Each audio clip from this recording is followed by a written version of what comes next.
There we go. Hello. Welcome, Playback Crew. Bit of an impromptu live today. Go. What are we doing there? What are we doing here? Set this up.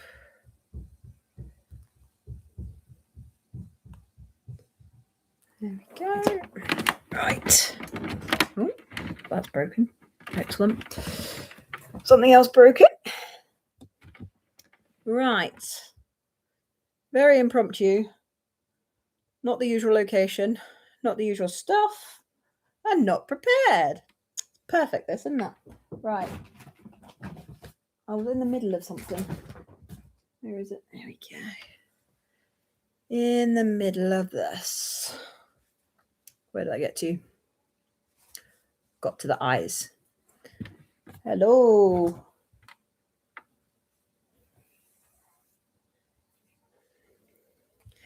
Evening, Norfolk Belle.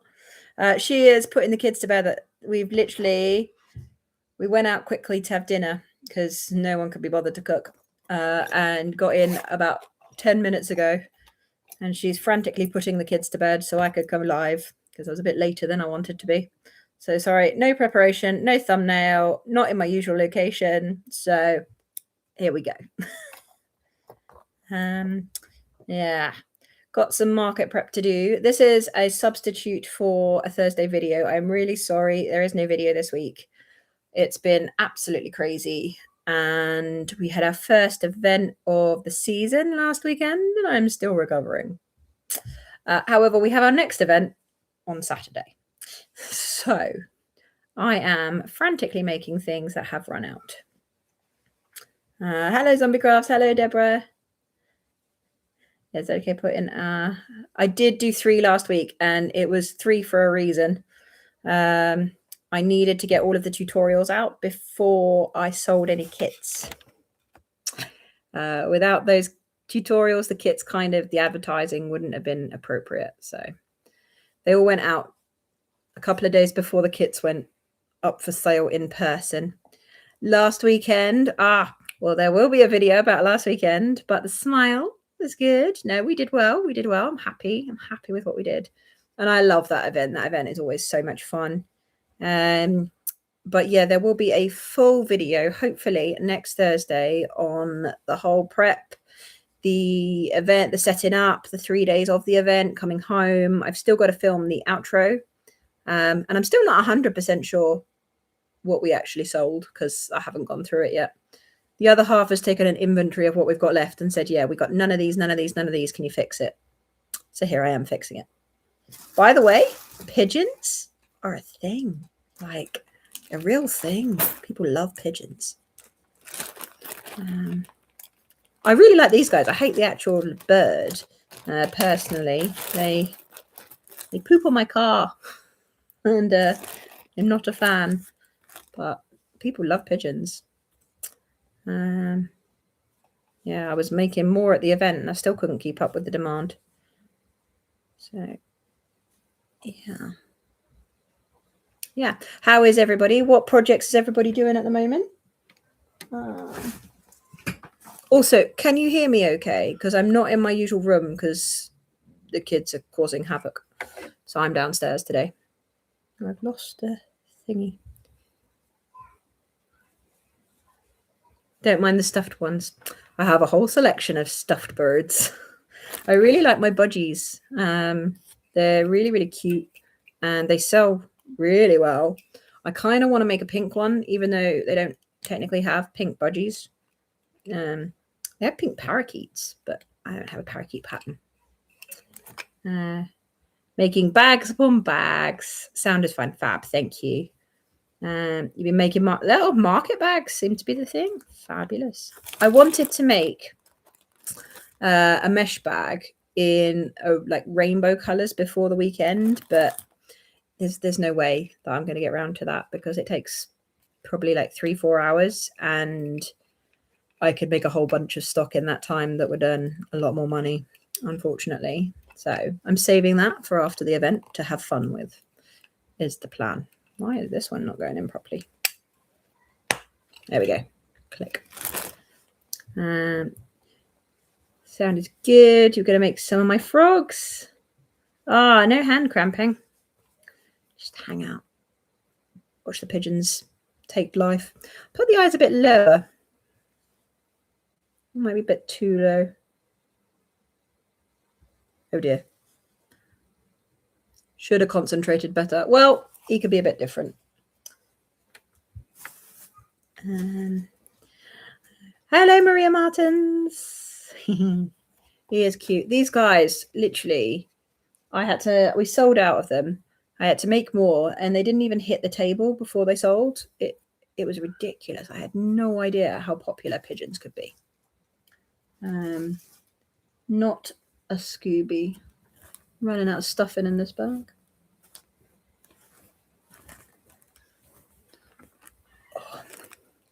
You're making Christmas presents. God, you're prepared.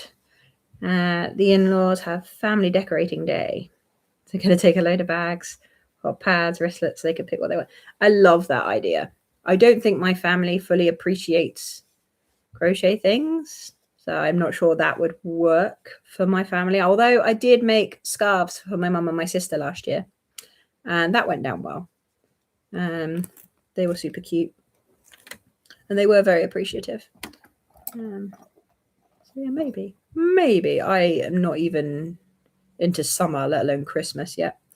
It's my niece's birthday today, and being completely honest, I forgot until about 15 minutes ago. She's already had her party and her present and everything. Like, we did all of that last weekend, but needed to send her a video, and forgot until about half hour ago. But we've done it. It's done. Yeah. That's a good problem to have. Yeah, selling out of things is a good problem to have. I do like it, and I'm very appreciative that we have that problem, but it does put the pressure on for the next event. Although after Saturday, we have 4 weeks until the one after that. So yeah, when's the market? The market is on Saturday, and it's a Pride event. So it's Portsmouth Pride that we're going to. And we had a bit of a palaver with the booking. The other half is not the most organized of people. She forgot to book one of our biggest events. Tell you, that caused quite some marital conundrums at the weekend. But it's okay. We've been the last few years, we've got good standing with them, and we're like, we've made an error. Can we please come? Because it's not our biggest takings event, but when you consider how many hours we actually spend there versus the takings, is our biggest like takings per hour event that we do. So it is very worthwhile going to. And plus the event is fun. I love events where I can just have a nice time. Yeah, they're gonna be great fun. You did blankets for all apart from the mother-in-law. She got a Hexie cardigan. I mean, these are big projects, like on a multiple scale. This is significant input. I hope they appreciate the work you do. What am I doing here? Yeah. Oh, yeah. Please give the live a like if you like it. That is. Well, if you don't like it, don't. It just helps get us a few more people, because I did not advertise this properly this week, which is quite nice actually. We have a nice like close-knit community. Yeah, I have got so much YouTube to catch up on. I'm so excited. Yeah, I'm really behind with videos and lives. So market prepping has been fun. And get to watch other people's events. I hate it when I run out of YouTube to watch. It makes me so sad. You said to have no more events signed up at this point, but you've got so much yarn to go through and tons of plushies made already. Oh, make some for me. We are so behind. My scrunchies did really well. We changed the way we display them. Usually scrunchies, we sell a few at every event, like never masses, but we sold a lot actually, and I'm really pleased. But it means I've got to make, and it was all the popular colors, so I need to make more and quickly, and we sell them quite cheaply as well. So it's one of those things I'm like, oh, I've got to put effort in for not the best reward, but they do sell quite well at Prides, so I do need to do some. Did you miss the live the other Sunday? No, I didn't do one. So I missed on my scheduling. I missed the live on the Sunday. I was supposed to do a live because I wasn't feeling very well. And then I tried to look into going live at the actual event, but I bought a microphone, like a desk microphone, tried it out for the tutorials. It was terrible. It picked up on every little sound. It picked up on the fan of my laptop, which I couldn't change or turn down. So I sent that back, or I'm going to send that back. I'm looking at getting a little microphone here because the event was so loud you could not hear any of the footage. So all the footage I've got from the actual event is going to have like music overlaid, but it meant that I couldn't go live at the event because you just wouldn't have heard anything. It was so loud.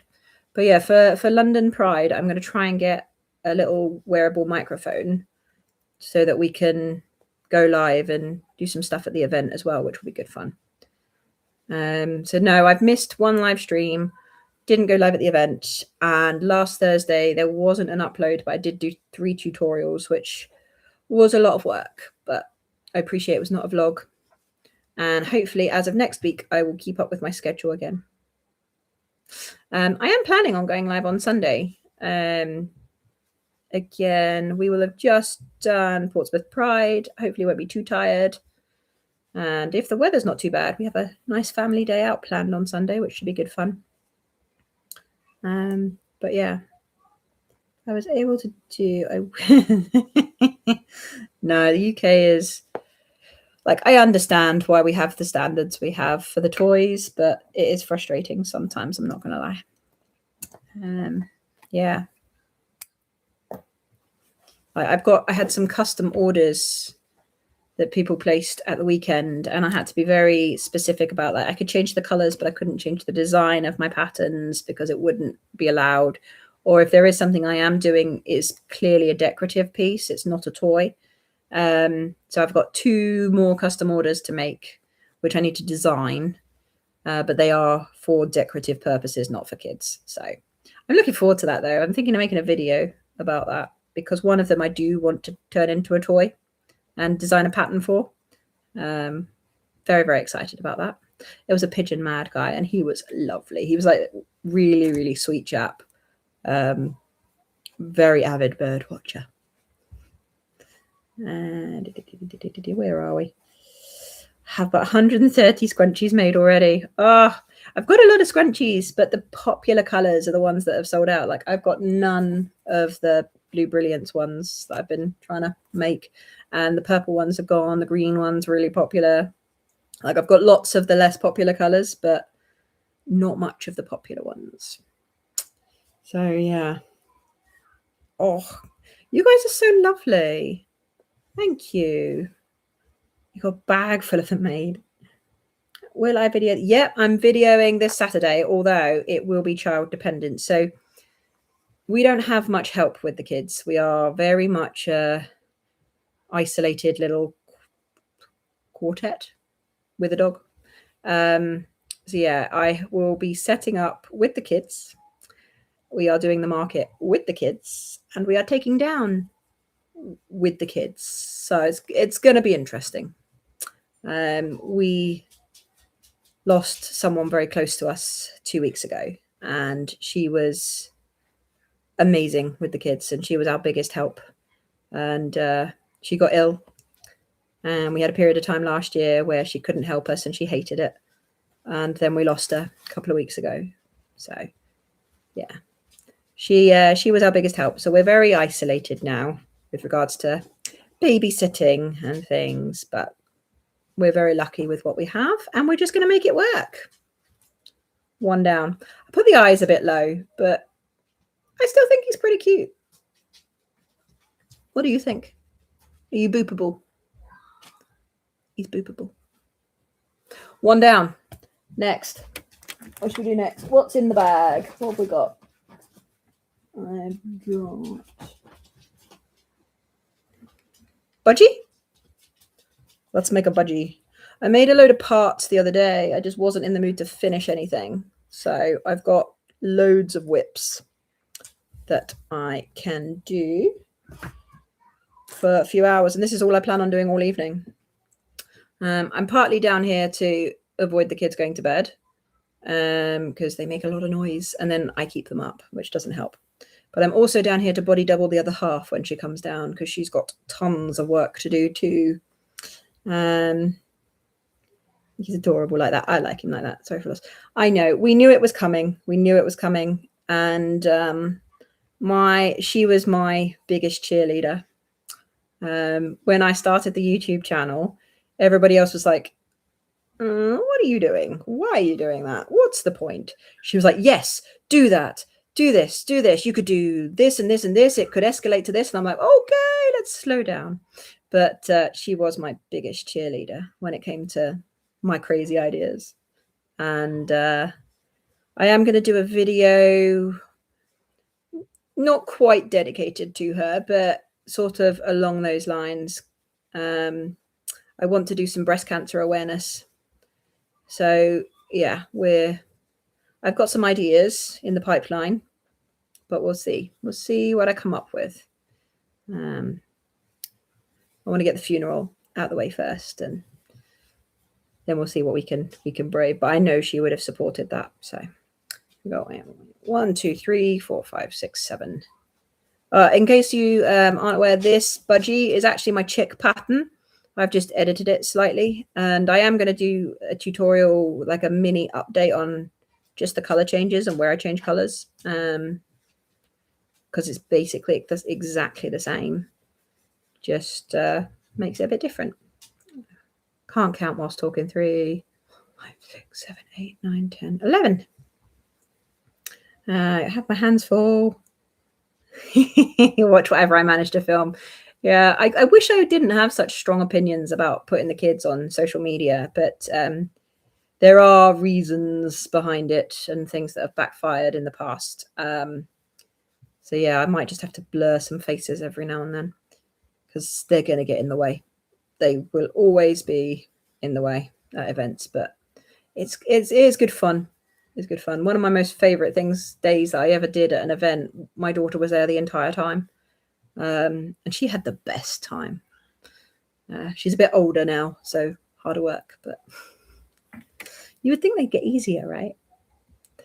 Yeah, condolences, that's fine. She wouldn't want sadness. She would want happiness and celebration and get on with life and do things, and she was a very happy person. So, and the same thing with your kids. You don't even let them be posted. No, we don't allow anything. A very, very good friend of mine ended up being a convicted pedophile. And if I didn't know about him when I'd been friends with him for such a long period of time, how do I know about anybody else? You know, you just don't. And also, our current Prime Minister and members of Parliament and all of them, they had the luxury of growing up without social media in their teenage years and things. So I'm going to wait until my kids want to post on social media, and then we'll talk about their choices rather than me making the choices for them. I had a luxury of growing up in private, and I want to give them that opportunity as well. And if they choose to have a social media presence, and that is their choice, I don't want to be that person making their choice for them. I really hope they don't become Prime Minister or members of Parliament, but yeah, I'm hoping for a trade. I'd like a builder and a carpenter and a plumber. That'd be great. You have some different reasons for the internet. No, the internet is hard. And once stuff is out there, it's out there. Like once this video goes up, that's it. It's up. Yeah, and I know that, and I accept that for my life.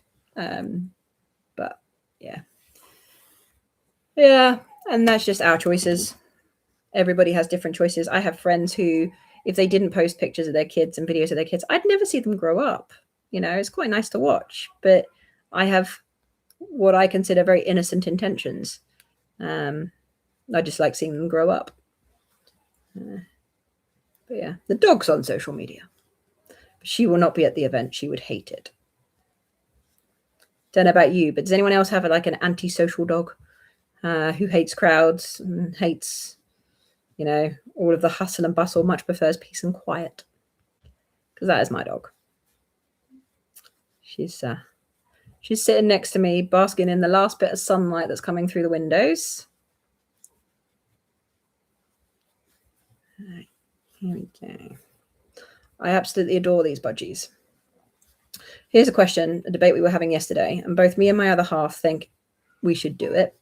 Should I do a budgie with white on top and pink on the bottom, like a light pink? I think they'd look really, really sweet, even though they're not very realistic. Yeah, best not to expose the kids. Looking out of the window at pigeons. Like, yes to the pink budgie. I just think he'd look really sweet. And for a person that's wearing a pink hoodie with a logo that's pink, I'm not a pink person. I've become a pink person since having my logo and things, but it was originally supposed to be like a teal color. Right, we're on to the feet. I think it'd be adorable. I've got a green and yellow one. Oh. Where did that go? Drop my stitch marker. Great. Does anyone else do this? With needles, crochet hooks, stitch markers? They just get lost in the ether. I've got another one. I do indeed. Yeah, green and yellow ones, they sold out at the weekend. So I've got a whole bunch of yellow tops. Have I done them all? I think I've made 10 more now. But they're not down here. They're somewhere else. But I've restocked the green and yellow ones. They were very popular. And I actually have a kit being developed in the green and yellow, which is really cute. All the kits did well. Spoiler alert, but the kits did well. I was really bricking it because we'd invested all this time and money, and the other half was skeptical. And I'm like, it's going to be fine. You'll be fine. And then on the way, I was like, oh my God, what if it's not fine? What if it's not? What if we don't sell any? What if people hate them? All the usual lovely anxiety pieces. 5, 6, 8, 9. But I've even got like ideas for new kits and how I can adapt my old kits. So really pleased with how it went. Adorable one, a green and yellow one. So laughs and goes, not another one. Yes, another one.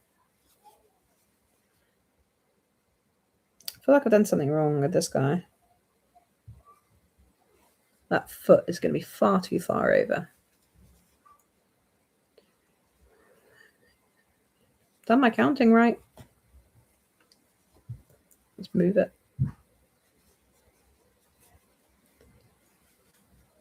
Little cup now. You keep them all in. It's my other half keeps saying she could start a support group for spouses of crafters. And the more social media I watch, the more I watch other people do exactly the same sort of things that I do at home. Like, oh, I've lost my stitch marker again. And then you stand up later and 3 stitch markers fall out of you. And you have no idea where they've been. And needles and crochet hooks and safety eyes. I think it's just a part of the risk of crafting. Of items falling out of you. Oh, What are we doing here? So is anyone else doing markets, got events coming up? Is frantically prepping? I don't know. The crochet hook is usually attached to something, I find. So yes, I do lose them. But I find my stitch markers and my needles are the worst for me, personally. They just disappear into the ether. 4. Oh, yarning problem. You got one next weekend. Where are you doing your event? Your husband would join their support group. She's constantly saying there should be a support group.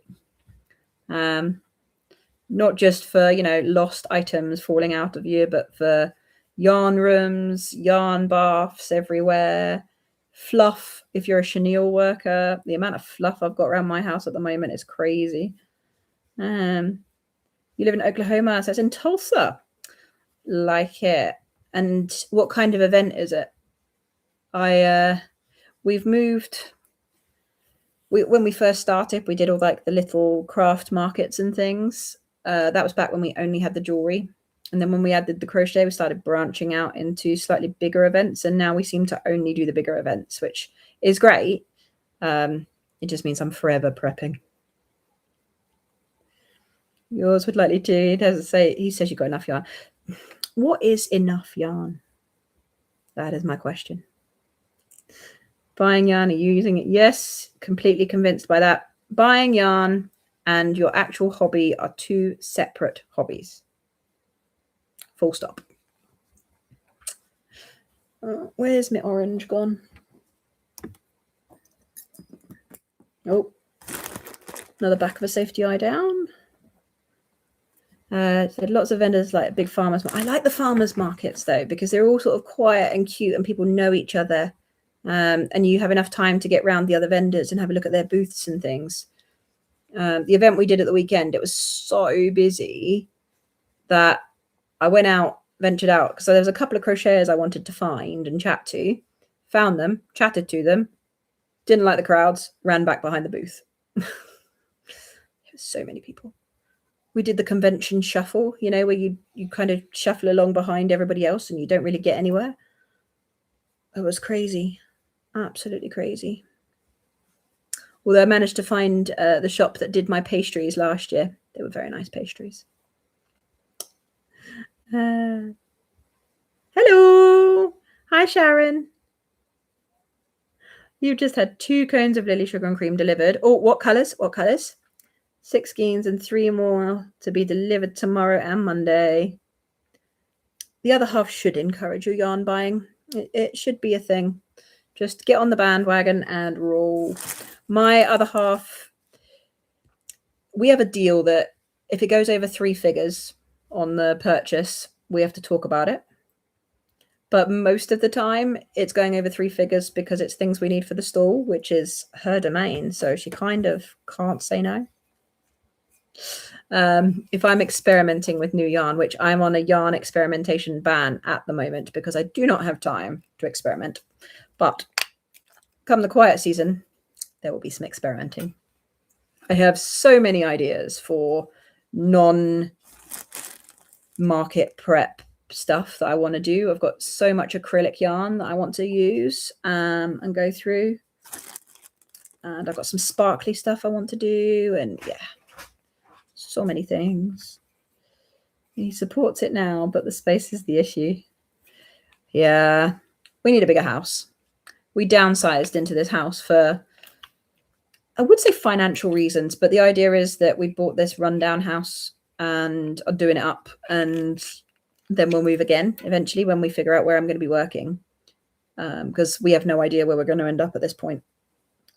So we're just waiting to find out. And then when we do settle down, hopefully we'll be able to afford a slightly bigger property with a nice big yarn room. I'd like to do like a loft conversion and have like the whole span of the house be yarn. That would be cool. And have it all like built into the eaves and then storage behind the storage, and oh, dreams. All right, we are closing up the budgie butt.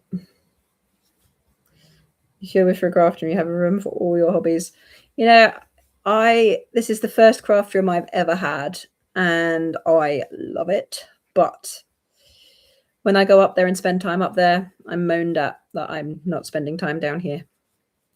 And it's tough, but it's good for filming actually, because I can properly film things now, which is quite nice. Yes, there's still filming elsewhere, but it's nice to have somewhere to go that I can like take YouTube seriously, which I quite like, because that is my new hobby, which also comes with buying kit. But yeah, it's my new hobby, which I quite like. Yarn looks so pretty on the shelves.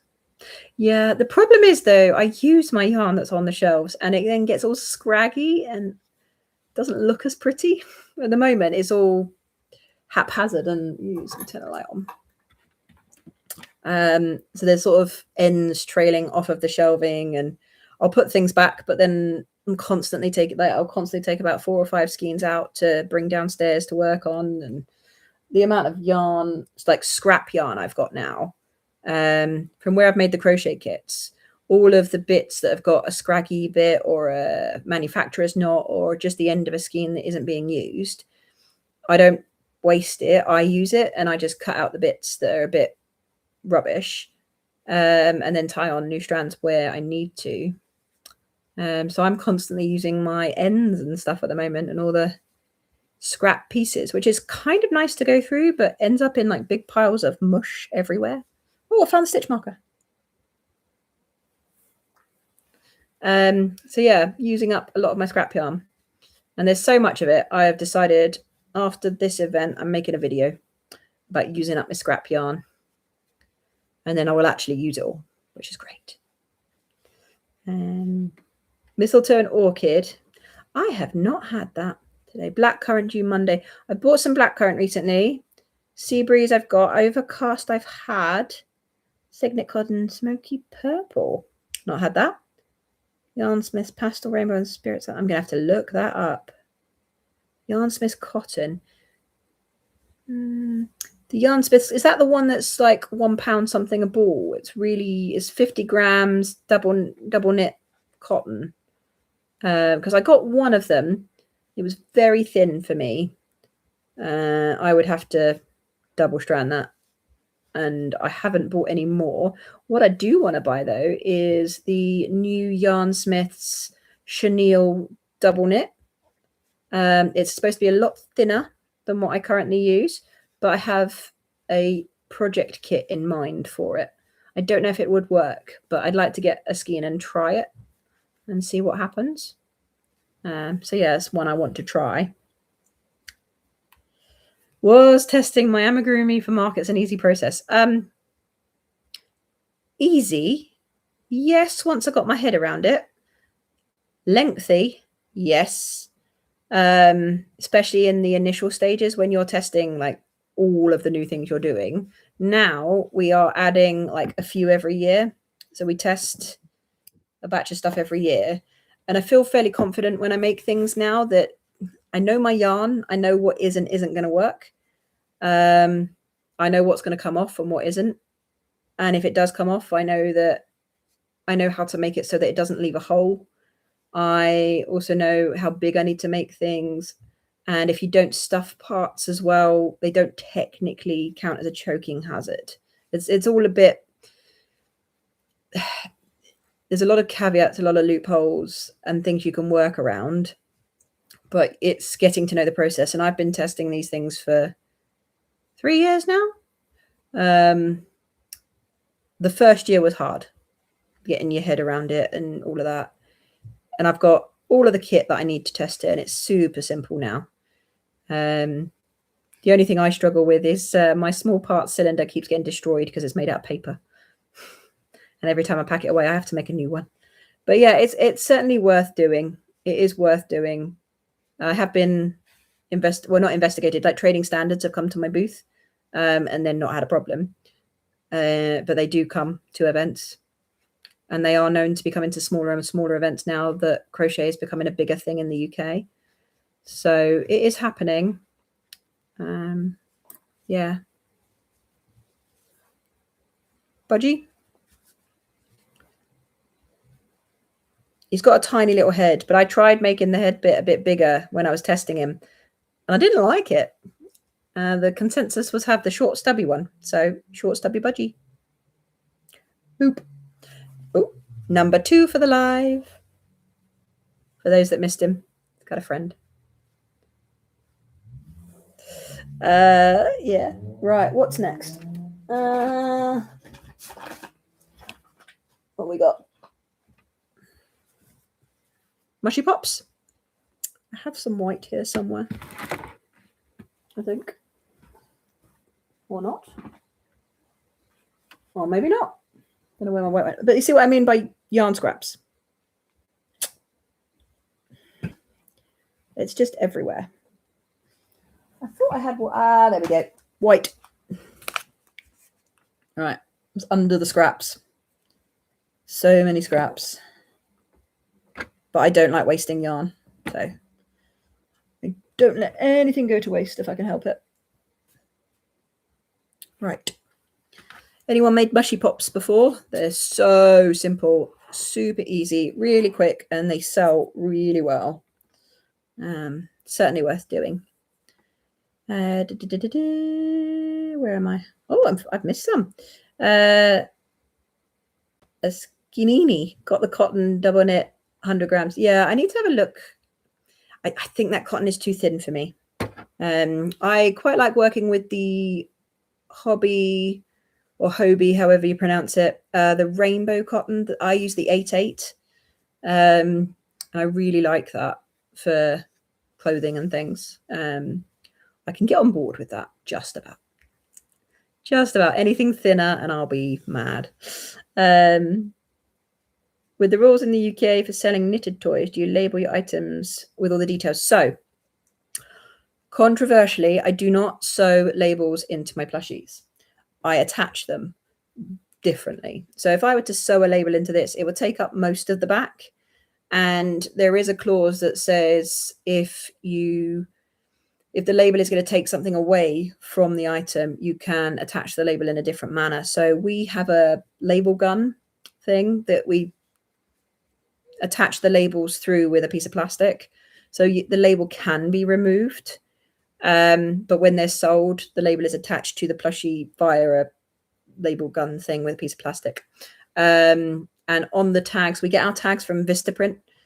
They've got the washing instructions. They have to have our address, the UKCA label, the name of the business. They have to have the product code, the price, and the name of the product. I think is everything. I don't know if I've got a tag here, actually. Got tags everywhere. But yeah, everything is tagged before it goes out with all of those details on it, as that is the mandatory standard. It's just I don't sew them into the plushie because I really hate it. I don't sew. I hate sewing, and I have a lot of small items, and I think it just doesn't look very good. Yeah, I don't like it. So yeah, that's what we do. You'd love to test your own, but the process feels like it is overwhelming. It is, when you start it is completely overwhelming, and getting your head around what you've got to do and the order you've got to do it in, because it has to be done in the right order. It's an absolute pain. But once you've done it 10, 20 times, it becomes second nature. And you do it in batches as well, like setting things on fire. I run a bath about that deep, and we do it over the bath, and we just set things on fire. And every time I do it, I re-look up all the instructions of all the distances you have to do, because I do remember them, but I need to double check to make sure I'm getting it like 100% correct. Because you have to be a certain height of flame, a certain amount away from the plushie, a certain amount up from the bottom of the plushie. Like, it's really specific. But once you've got your head around it, it's fine. We do a set every year. So new things this year, we did the pigeons, the penguins, the budgies, the whales. What else was new this year? We had a flamingo, a seagull, zebra. What else did we do this year? One thing that didn't get done that I really want to do, so I might add on, is I want to make cherries for the fruit bowl. I feel like cherries are in right now. And I have a fruit bowl with other things in it, and I just think cherries would be really cute, but they didn't get ready in time for our round of testing this year. But if I get time this year, I'll do it. Maybe if not, then I'll do it next year. But yeah. Would I be willing to video the yes, I would be willing to video the testing process. I was making that zebra a little while ago for testing, and then I never filmed it. Just didn't get around to it. We tested him, I just didn't film it. It's adding on the filming is just an extra layer of things to think about. And sometimes when you're time crunched, you just need to get things done. I needed to get him tested.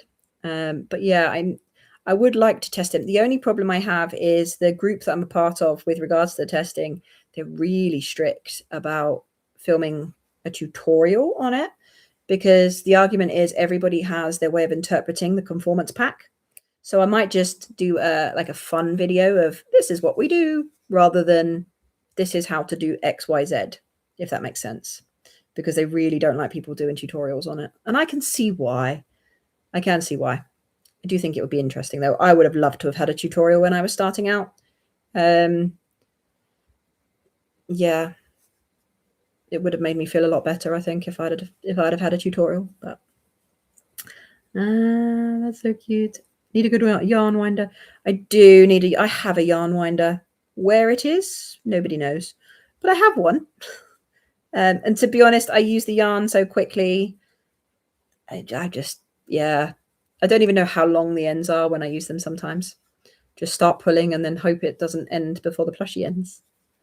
Yeah, always good. Crowd favorite. Yeah, mushy point pops are great. I do these in different colors, but the red ones always sell. So I've got some colors and we've run out of red. So all I've got time for is restocking the red ones before Saturday. Need to do the mushy boys as well. I've got a couple of mushy boy tops in there somewhere to finish off. Sorry, just found me. That's okay. I'm here and I plan on staying.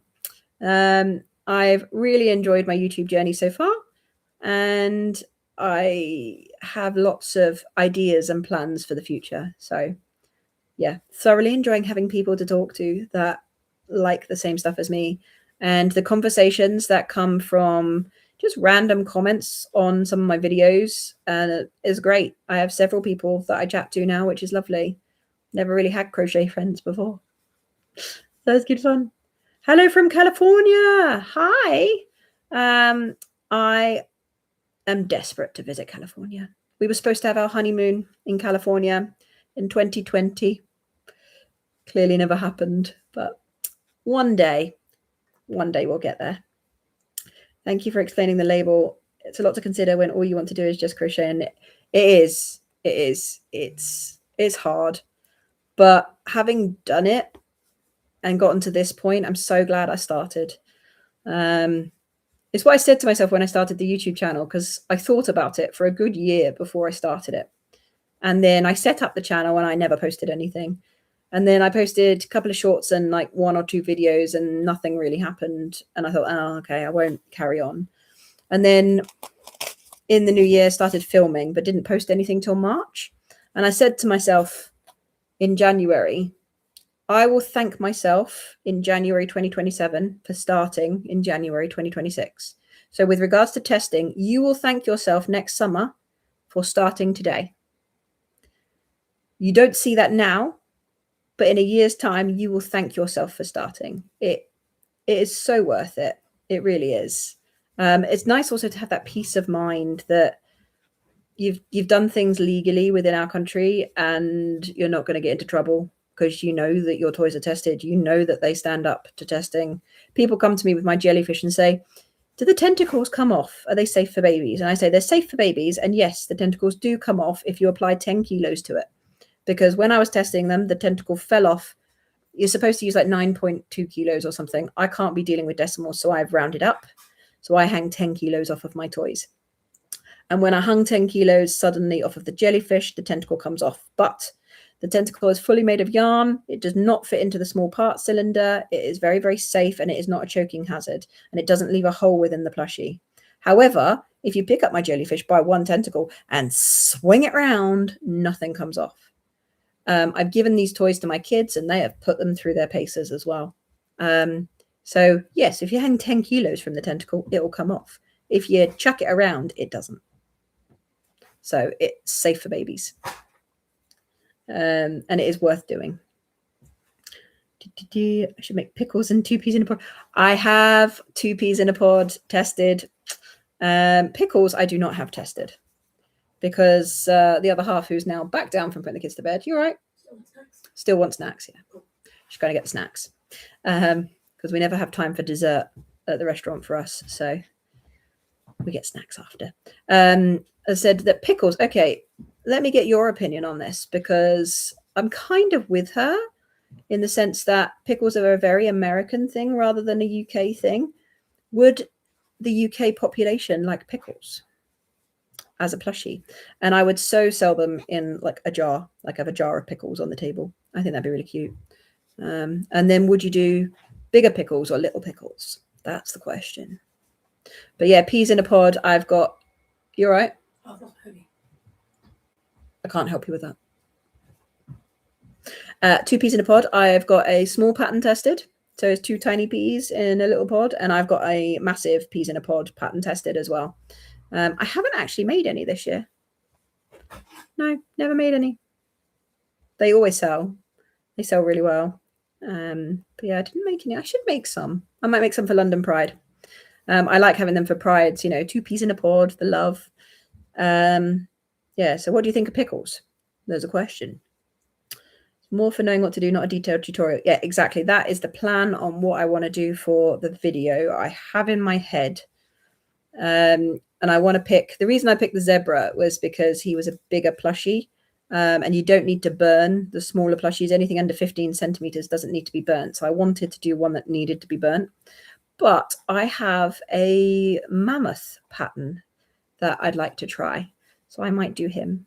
He's really cute and he's going to end up being huge. I hope, maybe. So I might do a mammoth pattern for the UKCA testing video. But that will probably be after the summer season, because I don't plan on bringing him out for this year. He'll be a next year testing thing. But, I love being able to send you messages and having someone who will also enjoy or appreciate it like you do. Thank you. Yeah, ZombieCraft sends me pictures of yarn hauls and I'm like salivating over the yarn that I get, the pictures that I get sent. I'm just there. I love yarn. I love basking in other people's happiness with their yarn hauls as well. It's just nice having people that appreciate the same things you do, I think. Don't have any friends, so like watching the live shows as it's some company too. I'm new to crochet. I'm very much enjoying it. I love that, Sharon. That is amazing. It's how I started with YouTube and felt like there were people there, just real people that do the same hobby as I do and appreciate it as much as I do. And that's what I loved about it. And that's what got me into YouTube. I never watched YouTube before starting to watch my crochet channels. Like I'd do the odd how-to if I needed to, how to drain a radiator, things like that. But otherwise, it's mainly crochet that I watch now. Very true. I feel the same as you. Pickles are more American. They are, but they are really cute, and I'd love to make them. But I do think they're not going to go down as well in the UK as they would in America. Yeah, I've got quite a few things that we're putting in a sale bin this year. We've never had a sale bin before. So I've got like a 45-litre tub I'm going to put at the front with a end of line label on it with things I'm not making again. We did sell a couple of things at this last event that I won't be making again, and they were the last ones to go. I was so happy. So we've been carting them around for ages, and I'm like, just want these last bits to go. I want to stop having to put them out. And I'm like, yeah. And one guy brought my Triceratops up to me and said, is this really this price? I'm like, yes, please buy it. Please take it off my stall. Take it away. I don't want it anymore. I really don't like making Triceratops. I can't get them to look right. They always look angry and evil. Yeah, I can't get the eyes right. So I might have a look at another pattern next year, but the one I'm using I don't like. You've sold pickles to your friends and they love them. Emotional support pets. I love the idea of an emotional support pickle. I think it's really cute. You do medium-sized pickles and you have a jumbo pickle and you sell them as emotional support. Yeah. Life is always bread and butter, but here's a little pickle to help you deal with that. Oh, I like that. You're going to have to send that to me. I like that. I like the pun on dill. That was the best yarn haul because it was all free. Yeah, free yarn hauls. Oh, great. Yeah. One of my favorite things is, I don't know if you watch like one of the most famous crochet YouTubers, Passionate Kelsey. She does the PO box openings with the yarn hauls that people send her. yarn that they don't use anymore, and the most amount of random yarn that comes out of it, and it's like, oh, never seen that before, and it's like not your classical yarn, and I love that because I tend to look up all of the brands and what things get offered and just increase my knowledge of what's out there. I like that. Sharon, you have a friend in Maria and the rest of us. You please talk all live. Hi, Fiona. Yeah, it was partially impromptu. I thought I would go live today because I didn't have a video, but I didn't know if I was going to be able to make it or not. So I didn't advertise it because this week has been, and last week, have all been extremely up in the air. With lots of commitments and work and market prep and kids and life and house renovations and everything else that comes with it. As you can tell, a bit frantic. A little bit frantic. But yeah, the other half has gone out to get the snacks, which is highly important for crochet productiveness, in my opinion. And yeah. Ooh, right. Isn't because bread and butter pickles and then dill pickles. Yeah, I think they're cute. I like Passionate Kelsey. I think she's very down to earth. And also she's very, very young, and she's so accomplished for being such a young crochet YouTuber. She really is. I find her very interesting to watch. I think she was live yesterday. I didn't catch it, so I need to watch the replay. But I've got a lot of YouTube to catch up on, and I'm very pleased about it. I've also been watching some Netflix stuff. I'm halfway through as well, which is great. All the time. Hi, Tiana. How's the garden doing? Oh, I wish I could show you, but there's like a whole load of stuff in the way. It's basically mud. Yeah. The digger has been out there all week. Because it was all brambles and stuff, they've got to dig right down to get all of the roots out. They've pulled all of the mud and top layers to the back of the garden, so you now actually can't get out the back because there's like a massive mound of mud that a big grabber is coming to get tomorrow. But he's flattening it out so it looks like a nice flat level mud garden. Yeah, we are so close to having grass. I'm so excited. But we're having storms in England at the moment, so yeah, it's flooding mud out there, which is lovely. But hopefully, you never know, July, we might have a garden. And I am so going to do some filming out there and crochet out there and just be in the garden all of the time. My kids are desperate to get in the garden. Absolutely desperate. Bless them. Feel really bad saying no because it's not safe. And then my daughter goes, there's a path now. It's sort of safe. It's a little bit safe. I can go out and be on the path and not go on the mud. I'm like, it's not that you can't go on the mud. It's the glass and everything else that's still out there. I'm like, maybe not. Right, where is my embroidery thread? But yeah, garden is coming along. Thank you for asking. Crochet Vision. Yeah, Passionate Kelsey and Crochet Vision. I love how opinionated Crochet Vision is. I'm just like, yes, I can vibe with you. And we say that because of her ADHD and scattiness, she is basically my wife, but with crochet. The way she is with organization and like going from one thing to the next, and all this, it's basically my wife's brain. It's hilarious, but she crochets, and I'm like, interesting. Much prefer that. My other half does not crochet. She joked about maybe trying a kit, but because she has lupus, so her hands don't work as well as you would probably need for crochet, unfortunately. But yeah, Crochet Vision, Passionate Kelsey. I started watching Ale Crochet. I watch Sammy Crochets, is it? She's Australian. Started watching her and a few others. I watch Miss A Crochet. I've watched Katie Being Creative. I started watching other people that aren't crocheters as well, so sort of like small business owners and things. So I watch Our Cheery Corner. She does like really long videos that I like to have in the background. Who else do I watch? XOXO Charlie. Watch a little bit of her sometimes. Oh, has anyone seen Loose Ends? He's fantastic. I really like him. Very ambitious guy. Set up his own yarn business. Very jealous. Would love that. You have a schedule of people you watch. She's on it along with several others. And me. Love it. Sorry, my schedule's been a bit off the last couple of weeks. It will go back to normal. I am learning. Crochet Vision all the time. There you go to my jumper. Sad because you had to put your dog down. Oh, I'm sorry.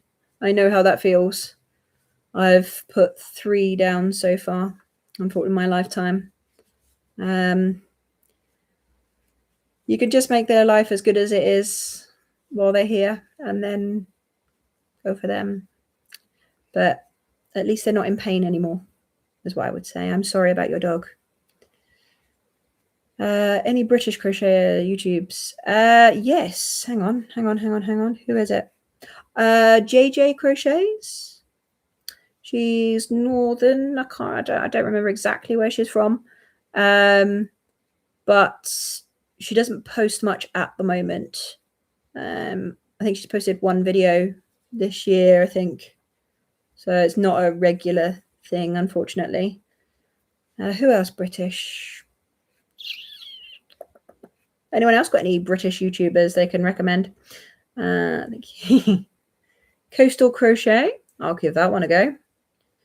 I've been liking is The Girl Who Knots. I've seen The Girl Who Knots. Is that an Australian young lady? Yeah, he's in Montreal. Yes, Loose Ends is in Montreal. He is just fantastic. I love him. Just his whole approach to the entire thing. I'm like, you're just so happy. Love it. Then when he gets stressed, he's like really stressed. I try not to do stress. It's too stressful. One of the ones you've come across has been, yep, The Girl Who Not. Oh, I've done that one. Take a drive up to him since you should. He's got that yarn soiree with his little. Oh my god! If you do see him, I want some t-shirt yarn. I'd like one of it. He's doing the bag kits. Now, I openly admit the bag is probably not my style, and I would probably end up editing it. But I would quite happily make one of his bag kits. But I'd probably do it in one of the metallic colors because that is cool. He has these like designer handbags, which is very not like me at all. But they look quite cool to make. But I think they're quite pricey. I haven't really investigated, to be honest. 10 months. Just posted a video. She's just posted. Is that what The Girl Who Knots has just posted a video? Hang on a minute. Well, that was the last thing you said. Coastal Crochet. Okay, I'll get that. Okay. I've got, yes, she's in Nottingham. Yes, she's in Australia. Can make it happen. JJ Crochet. She just posted. Oh, there you go. More YouTube for me to catch up on. It's market season starting up again. So I kind of imagined a lot of people would start posting their market vlogs and things, which is what will be coming up on my channel very shortly. It'll be a lot about the events. I don't tend to do like your classical markets anymore. It's more festivals and things. The one we've just done is the 2nd biggest gaming convention in the world. And it is fantastic. I love it. Any board gamers here? Anyone like a board game? The reason we do that convention is because the business started out as jewelry being made from board game pieces and Legos. And then it just expanded. So that convention was our first like really big event. He's done. 1 mushy pop. That is project number 3 so far. Right, what else am I going to dig out of this bag? What we got? No, I don't want to do another one. What have we got? I haven't got the... Ooh! Let's do a mushy boy. Yeah, let's do a mushy boy. I've got the white. Stitched by Mrs. B, Cherry Heart, and the Little Drops of... I'm going to have to go back through this chat and write all of these down. Because I always need more content to watch. I don't tend to watch TV anymore. I mainly just watch YouTube. We actually got rid of our TV package because we just weren't using it. And if I want to watch the news, I'll look it up online or watch iPlayer. I still pay my TV license, but I don't have a TV package anymore.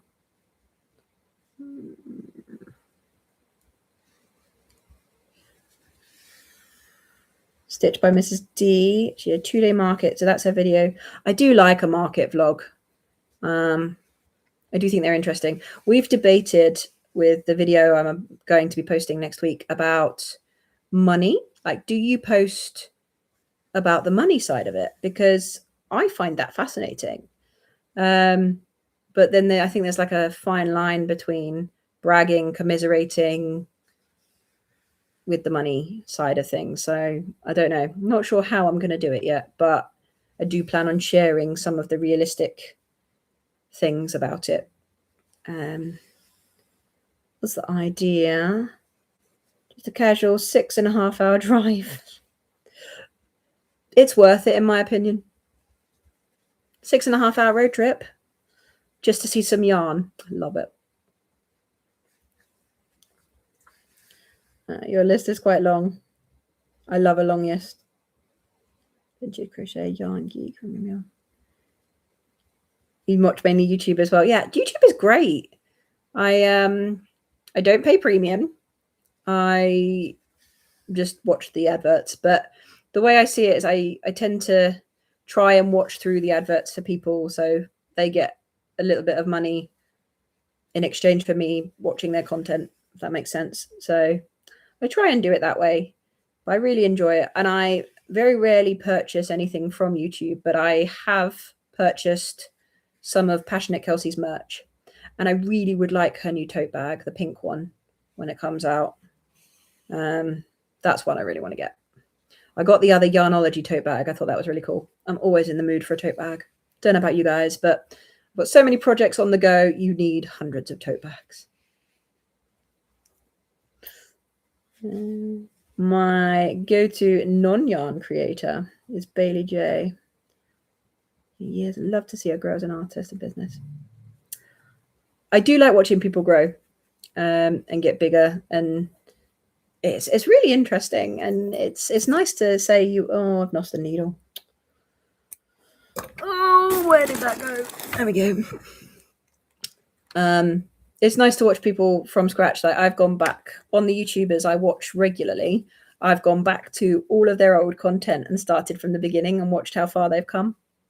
I just thought it was interesting how things change and how they improve, and you can tell how the content gets better and they become more confident with the camera and all that kind of thing, because it is daunting the first few times you do it. Still daunting for me now, and don't know what video number I'm on, but we're getting there. I think we're getting a bit better. Editing is coming easier because that's mostly done by the other half. You nearly finished 7 balls of yarn in May. Excellent. I love that. Oh, I was going to count up today, wasn't I? I was going to count up on the live. It's all upstairs. I'll count up on if I manage to go live on Sunday, I'll count it all on Sunday. There you go. We'll count how much yarn I used in May. And I am going to openly admit that it is going to be an undercount because I didn't save the labels for lots of things that I did. They just ended up into the bin and the ether because I forgot that I was counting. I used a lot of yarn in May. I used a lot of yarn that didn't actually finish balls as well. So I was finishing up scrap yarn from things. But yeah, made a lot of stuff in May. A lot of stuff. You only did 3 sets. I told you 3 is still better than nothing. 3 is great. You should always be proud of what you do. I'm going to try and be proud of myself even when I do sort of small numbers of things, because it's better than doing nothing. It's like today, live, I did not have a video for today and I was kicking myself about it. But I'm like, you know what? I'll do a live and we'll chat. And we'll go from there. And it's not for everyone, but I enjoy it. And I'm creating some content. So that's something. It's better than nothing. And don't do yourself down about it. Did 3 sadly. 95 videos on my channel. It probably includes quite a few shorts from the early stages. I don't tend to make any shorts now because they don't do as well. I don't know what I've done differently, but since I've started making long form, my shorts just don't get put out there. So I'm going to concentrate on long form, I think. I actually much prefer long form content now as well. So, yeah. There we go. But yeah, we're getting there. We are getting there.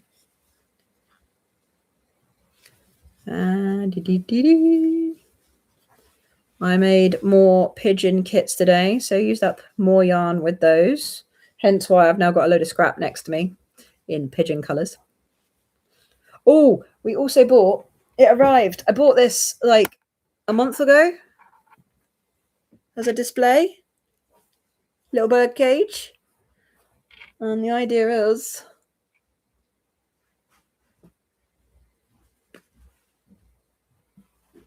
what do you think? I have a couple of my designs, a few of the little birdies. I have lots of color array. And yeah, it's quite sturdy actually. It's like proper metal. It was, I admit, it was a Temu purchase. But it took like a month to get here. It was supposed to get here before last weekend. But yeah, I was very pleased with this. I thought I'd show it because it's just sitting next to me. But I think it's super cute. And it's going to add to the stall. I wanted a black one to match our other stuff, but couldn't get it. Could only get white or pink. So white it was. Yeah, it is really cute. You can get a 1-tier, 2-tier, or 3-tier birdcage. And to be honest, I thought I ordered the 2-tier, but apparently I ordered the 3. So, you know, that will be fine. You're figuring out how to measure the yarn. You use an amount of time. A lot of the yarn, yeah. Some of my yarn doesn't have labels either. I've started, ever since starting to film the first one of how much yarn do I use, I have tried to keep the labels on skeins of yarn. Just sort of for future counts. I don't know when I'm next going to do it. Yeah, not sure. Probably, maybe September. August is pretty busy. July is going to be packed. September might be the next time I do it. We'll see. We'll see. I love the bird cage. I love the bird cage. Sister donated about 20 totes of yarn to you. Totes of yarn? Oh, that sounds amazing. I hope you're super pleased with that. That sounds amazing. Use a weight. Just weigh it out or count it in the balls. So sometimes I just write a piece of paper saying I used this color of acrylic, if I don't know the brand or something. That's what I do. It just helps spur me on to make things and get me through my stash. Although we have a Super King Ottoman bed, and in the Ottoman, it's filled with yarn. All of my acrylic yarn, which I am going to try and work through. But I've got like one ball of this and one ball of that. I don't have enough to make like a full project. So I'm a bit stumped as to what to do with it, to be honest. 6, 7. And my next might be in August because you're off school. Off school is good. Use your summer and use up all that yarn. Sorting has been a big task. Love to see a picture. If you want to send me a picture on Instagram, I would love to see that. I love a good yarn haul. 4, 5, 6, 1. How's work going? Work is okay. I was at work yesterday. Yeah, same old, really. My sign off is a week on Monday. Bricking it a little bit. I've got a lot of work to do, but I'm crocheting until after the weekend. And then next week is paperwork week. 1, 2, 3, 4. Oh, she's got word snacks. Well, so that might be a bit rude to sit there and munch your way through things. Oh, apparently it's rude to eat snacks in front of people. I'm sad. Yeah, work is okay. Work's all right. You know, same old, same old. And then I will be starting my new job in August. I'm very excited for that. A new chapter. I've got my rota for the first couple of months, so I know what I'm doing now, which is great. Like working hard for the first 4 weeks and then 10 days off. Quite nice. You've got to go in 11 minutes. That's a very specific number. I like the specificity. I am making a mushy boy. It's a free Instagram pattern that I use. I insert little eye, I embroider little eyes. He's got little arms and he'll have little feet. And I've changed the pattern a little bit so he sits nicely. And yeah, these all sold out. We got none. Only just been able to come on. Hello, Punky Fish. We're all good. We're good. We've been live. I don't even know now. What time did I go? An hour and 10 minutes. An hour and 11 minutes. There we go. Just talking a little bit about last weekend, yarn hauls, life YouTubers, the fact that my wife thinks it's rude to eat snacks in front of people.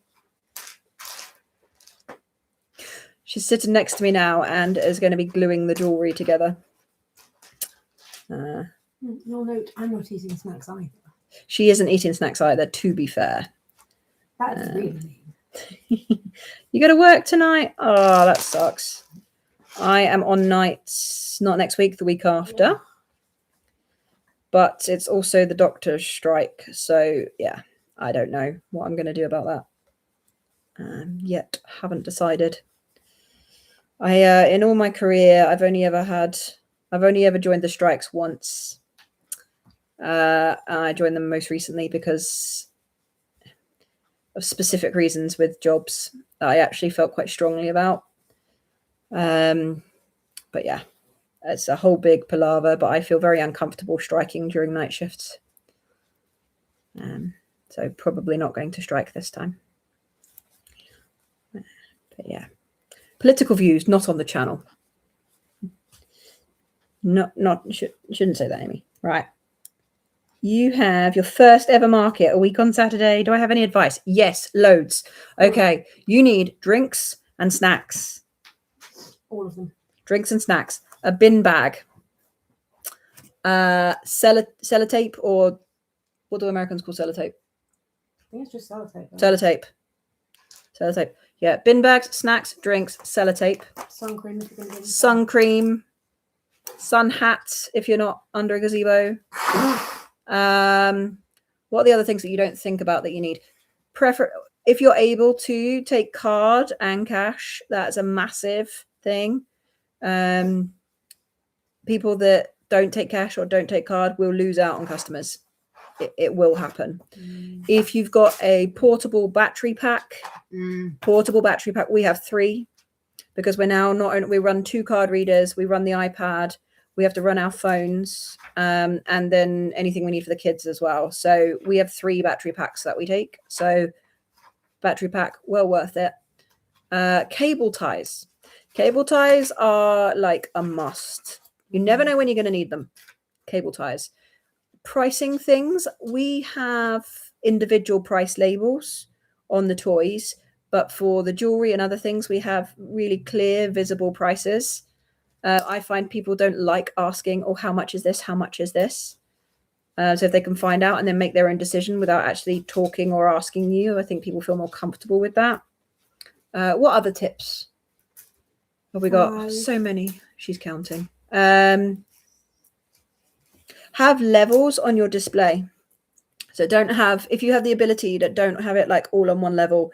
We've got cages that we use. We've also got bowls, platters. You saw the little bird cage I just had. That's a new one to the stall. We sort of cover and have steps up as well. We've got crates. We have grid walls, pegboards, spinners, like all different things, and have it sort of flow through, but it gives that you use your space above as well as your table space, and it just makes the display look better. Put your popular things at eye level. So physically stand and look at your space. If you're a bit tall, bend down a bit. If you're a bit small, stand on tippy toes and see what catches your eye. The little cheaper things have low down because the kids love it and they pick them up, they touch them, they put them back sometimes. But the kids pick things up, they show it to their parents, and their parents find it really hard to say no. So the cheap stuff always have at kid level, because the parents would much rather buy their kid something cheap than something big, and it saves tears.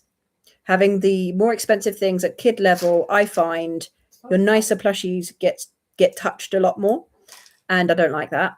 Like the really expensive ones get touched a lot more, and I don't want that. And the parents, if a kid picks up an expensive thing, the parents like absolutely cannot buy that. I don't think that's fair. I don't like that as a parent. So then they have to have that conversation with the kid and try and convince them that they want this tiny little octopus instead. So all of those little picky things for kids down low, put your nicer stuff a bit higher up, because I think the customers prefer it and it saves you plushies. You've got loads of people giving information here, which is great. Where am I? That's a thing. Oh, you got caught with X-ray. Oh, that sucks. Yeah, mask up.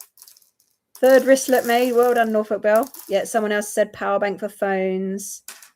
Where is your market, Punky Fish? You never know. There might be someone here that can support you. 3, 4, 5, 6, 7, 8. Can't think of any other advice. There's loads of advice. Pens. You need pens. Take pens. Wet wipes. Wet wipes are great. Lint roller. Lint roller is great. So I find the tables get quite dirty over a period of time, especially if it's more than a couple of days. But by lunchtime, there's usually dust or bits or things on it. I love a lint roller. I just go over the tablecloth with that, and it just makes it look so much nicer. I used to lint roll my plushies. However, now I've switched to this yarn. I tried lint rolling this and it ruins it, which makes me really annoying, because that was a great technique to just get the extra fluff off. But a little like crochet repair kit if something's threads come loose. My other half has just said a crochet repair kit. So if a thread comes, well, it doesn't happen that often. No, but if something comes loose, I have my scissors, I have my crochet hooks, I have my needles. I bring crochet stuff to do on the stand, because the amount of times you'll get asked is, oh, did you make this? Or is this all handmade? Or is this, usually if your stuff is really good, people think you've bought it in. Is my experience. And people are like, you made all this? I'm like, yeah. Whereas if you're just standing there crocheting, it's like, yes, it's very visible that this is all handmade. And that's why the prices reflect that. I hadn't thought of a power bank. Your market is Burnham-on-Sea. Where's Burnham-on-Sea? What's the nearest like big city to Burnham-on-Sea? I can't even place it. Make sure you know where the bathroom is. Yes. And take tissues as well, because if you're in a place where it's not like a regular toilet, it's porta potties, then sometimes the tissue runs out. Although actually the events we've done recently, they've been really good. They have, but that's the same. But yeah, you do run out of tissue. Burnham-on-Sea, I'm guessing up north, but that's one, not half. Yeah. Sorry, your market in the UK. Oh, my market. So the one we did just the last weekend was in Birmingham at the NEC. And then we are doing Portsmouth Pride this weekend. Yeah, we've done Portsmouth Pride the last 2 years. The first year, our really heavily weighted gazebo flew away and literally fell over. It hurt. The weights are 15 kilos a piece on each leg, and they'd slipped off where the wind was so much, because you're right by the sea. I had been moving it every half an hour and just re-putting the weights back on. I then took the kids away for a couple of hours to take them to the play park and do other things. And hadn't told the other half that you have to move the weights back, because where the wind is pushing it, you got to move the weights every half hour to make sure they're still on the legs. I'd forgotten to tell her that. So when I came back with the kids, everything was all haphazard. We were taken down, things were going on. We got one big gust of wind. We hadn't realized that everything had shifted and the weights hadn't been moved again, and the whole thing went backwards. That was a lesson learned that day. And this was our new gazebo that is, we've got 55 mil hex framework, and the whole gazebo itself without the weights is 65 kilos.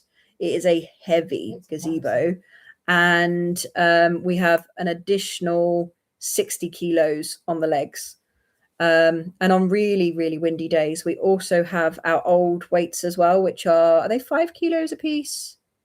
Yeah, might be. We've got 5, so another 40 kilos of weights we've got that we put on top of the 15 kilo weights. But the thing is, if the wind gradually just gently moves it over the day and the weights come off the bottom, it's not weighted down at all. And it was just sort of a perfect storm for that happening. Yeah. So weight your gazebo down is my advice, with a lot of weight. Weston-super-Mare, that's where Barnum-on-Sea is. I was wrong. Oh, she was wrong. I didn't have a clue. Yeah, don't be discouraged if people say they'll be back and they don't. It's their way of getting the kids out and having a look around. I mean, think about what you would say at a market if everything was lovely, but you didn't want to necessarily purchase something from that vendor. That's okay. Like, not everybody is going to want to purchase something for me, and that is fine. I'm quite happy when my stuff goes to people that really want it. You just come and talk. If you want to chat to me, that's fine. You can talk to me and don't feel obliged to buy anything, or you could just walk into the tent, have a look, realize it's not for you, and walk out again. Accept all of that. People are browsing. That's what they do. The people will say, oh, I can make that myself. All right then. And again, absolutely fine. And it's when people say it in a sort of a derogatory manner that I don't like it as much. But yeah, I can make most things myself. I choose not to. So when anything is done in like thin yarn, I'm like, yeah, I'm not doing that. I can do that. I'm choosing not to. I'll buy that from you instead of making it myself. But now with the crochet kits, if they say, oh, I can do that. And I'm like, yes, you can with our new crochet kit here. I'm joking. I'm not a very good salesperson, but yeah, you will get people saying, oh, I can make that at home for a fraction of the price, and they can, and by all means go and do it, not a problem. So yeah, there'll be those sorts of comments, but mostly it's really positive and people are just really complimentary and happy to be there and want to talk to you and ask questions. Another thing, I don't know, your neighbour. Make friends with your neighbour. Of course, she chirps in on these lives, doesn't she?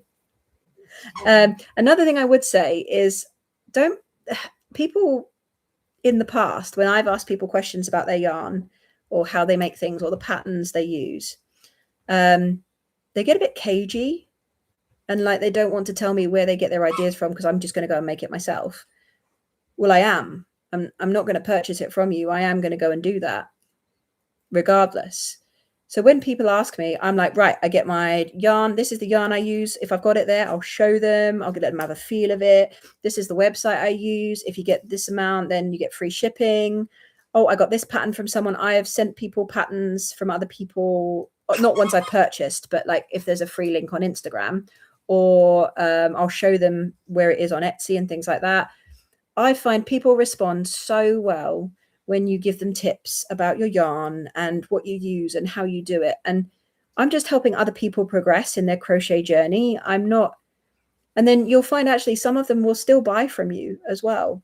It's lovely, but I'm not here to hide what I do. I want to be so open, and I especially want to help the young teenagers as well when they're starting their crochet journey.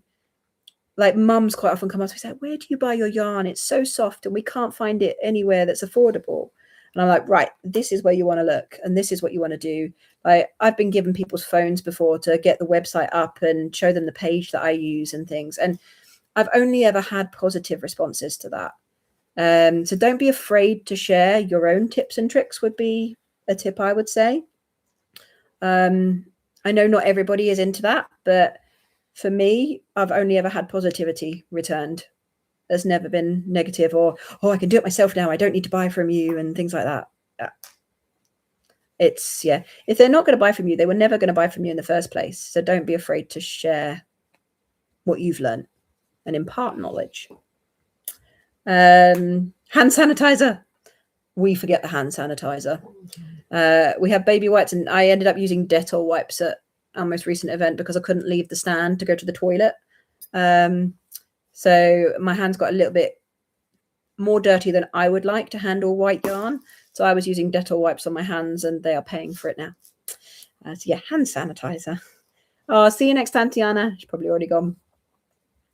Oh, and know your worth. Yes, know your worth. Our jewelry, we keep getting told we need to raise the prices. We're not doing it. We're not raising our prices for the jewelry because they don't take that much input to make. Our profit margins we are happy with, and it is the cheaper side of the stall.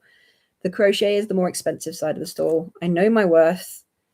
I could raise my prices if I wanted to again. But actually, I think we've hit a sweet spot with a lot of what we do. I think I've just run out of no more stuffing in that one. Next. We've hit a sweet spot. Basically, the things I sell out of, I just have continued to raise the price of. But then it gets to a point where I don't think I want to raise the price any further. Yes, it still sells out and I can't keep up with demand. But I also don't want to charge that price for that item, if that makes sense. So these guys are a prime example. I think these started out being £5 items. Mm-hmm. Yeah, the mushy boys that I'm making now, these little guys, started out at £5 when we first started 3 years ago. And they have raised, and they are now at a ceiling, and I'm not willing to raise the price any further, even though they still sell out every time. The red ones. Multiple colours don't always sell out, and we still have some. But the red ones sell out every time. So yeah, it's a fine balance, I think, between knowing what you're worth and charging too much for the item because you can, and I can. I just try not to. But our jewelry is, I admit, it is on the much cheaper end of what you'll see. But I'm quite happy with that. It brings people into the stall. There is a big divide as people walk in. You will get the odd person that buys jewelry and crochet, but you'll find they'll come in for one or the other. And I find that very interesting. But I find our demographics overlap quite a lot because we're not affiliated with Lego. We upcycle Lego into jewelry, and people love it. People love it. Nearly finished this guy. You have a small section of adoptable pieces, ones that didn't come out quite right. I love that. Oh, that's really sweet. We don't know. Like I said, we're doing our first sort of end of the line bin this year, or bin is a very American term, isn't it? Bucket is a more appropriate term for what I'm actually using. We're using a big 45-litre tub. That they're all just going to go in, and they're individually priced. They're still priced, appropriately, but they are much cheaper than the original pricing.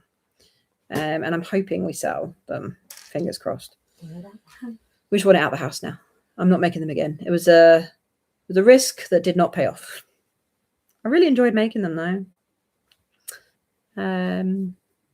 Yeah, but I'm making a lot of small items because that is what we ran out of. Yeah, so I hope that piece of advice is helpful for you, Funky Fish, but also to other people. Happy to impart wisdom wherever I can. We have learned a lot this is our 4th year, isn't it? Yes. Our 4th year, yeah. We started in 2023. You know what, Vicky? Yeah, this is our 4th year of trading, and we have learned a lot. We've also made a lot of mistakes. Yeah, we've made a lot of mistakes. We've traded in every weather. Have we traded in snow? It was sleety, hail. It doesn't snow here, so that's no, it was more sleet rather than anything else. Have traded in hail. Yeah. I remember the hail. Oh, really rough in Gunwolf once. Well, yeah, I spent our first ever market ever doing when we did just the jewelry. holding the tent down. That was my job all day. It was so windy and we were in like a wind tunnel. It was ridiculous. And we had a commercial gazebo, but it was a lot lighter than our current gazebo. And in fact, that day dictated why we bought the next gazebo. You are most welcome. You're most welcome. I hope it goes well. Let us know how your market goes, because I'd like to know. Or maybe post a picture of your setup and we can see how it all went. They are fun. We do enjoy doing them. Taking money is a bit of a buzz. I am quite a money orientated person. Excuse me. Oh, you got your fish. You got your fish. The dog has the fish. It's one of those big squeaky, what are they called? Wubbers. It's supposed to be non-destructible. She's destroyed 3 or 4 of them.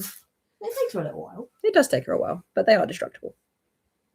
Oh, I had one guy come up to me at the event at the weekend and was just like, I probably shouldn't be telling you this, but I'm looking for my 2 dogs. I was like, 1, please don't. And 2, actually, the yarn, I think it can cause some intestinal issues if they end up eating this kind of yarn. So I was like, with all due respect, I'm not going to sell to you. I'm really sorry.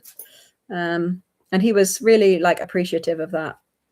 Plus, please don't get them to destroy what I've just made. Oh, that would hurt me so bad. So bad.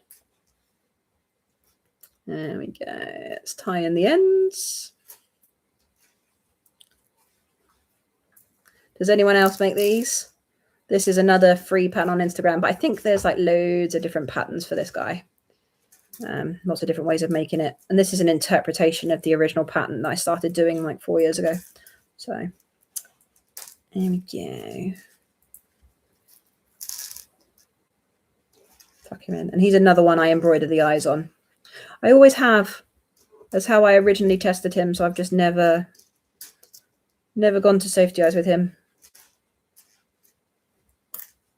Yeah, I like that his eyes are so high up. You have to peek him a little bit. Yeah. He is project number 4. We are being so productive today. So if you haven't been here since the beginning, we have Mushy Boy, Mushy Pop, Budge, and Pigeon. I almost said penguin then. Pigeon. So far. Right. What's next? I don't have the orange for that. Another pigeon? Is that all right? Maybe I'll try and get the eyes in the right place this time. More scrap yarn. So I just pull out a bit of scrap. I have no idea how long it is or where the end is. And we just start crocheting and see what happens. That's the plan. You haven't gotten the courage up for making plushies. I love accessories and wearables. So I find that the wearables and accessories on the market stall just don't do as well. We still put them up there and I still make them. They are accumulating in my house, but we're going to put them on Etsy. So I've given myself a bit more free rein to make things, and I'm in the middle of a gorgeous shawl and I absolutely love it. That will be going up on Etsy when it's finished, along with a few other things. And I do have a deadline of the 8th of June for the kits. So the kits should be up on Etsy by the 8th of June. Fingers crossed, fingers crossed. I'm basically waiting on photography. Her job. I don't do the photographs. I don't do the admin. So yeah. Yeah, waiting on photography, which should hopefully happen this week. And then we will get some stuff on my Etsy page. I'm so excited. So excited. So yeah, there'll be some wearables as well. Right. Let's get this pigeon's arms done. 1, 2, 3, and 4.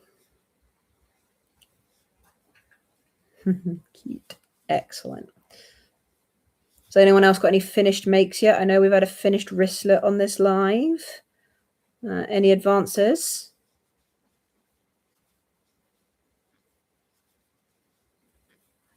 Two. Try and pick things I don't have to count, but this round is very much a counting round.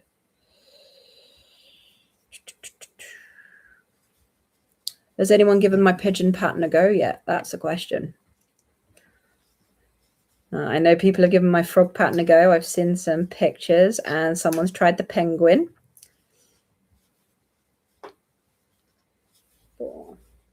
But this one, hands down, is my absolute favorite at the moment. He's also so easy to make. Just make him over and over again. Did I miss a comment? Oh, yeah, did. Completely miss a comment. I missed quite a lot of comments. I'd love to see some of those bin plushies. You'd love to add one to your shelf or create a... So, where are the bin plushies? At the moment, still in amongst. They're still over there in the bag. So what have we got? We've got multiple different snakes. Most of them are Crochet Groves pattern, the curly snake. I've got some rainbow ones. I've got a couple of pride ones, which are going out this weekend. We've got a couple of croutons crochet patterns. So the hamburgers and the beers. Also got an angry rainbow bee. Just the one. My peanut butter jellyfish is sold now. The triceratops is sold now. What else have we got that's going in that bin? Dangly jellyfish that are just a bit. There's a few jellyfish that have been with us a little while, so are not as new and wonderful as they once were. So their price is all being reduced, but they're still intact, and there's nothing wrong with them. They're just a bit older. And don't match up to the new macho jellyfish. Yeah. Yeah, I did definitely miss your comments. Sorry. Almost done with the Earth Tricks cat ear beanie. Earth Tricks cat ear beanie. Let's have a look. Hang on. Let's have a look at that.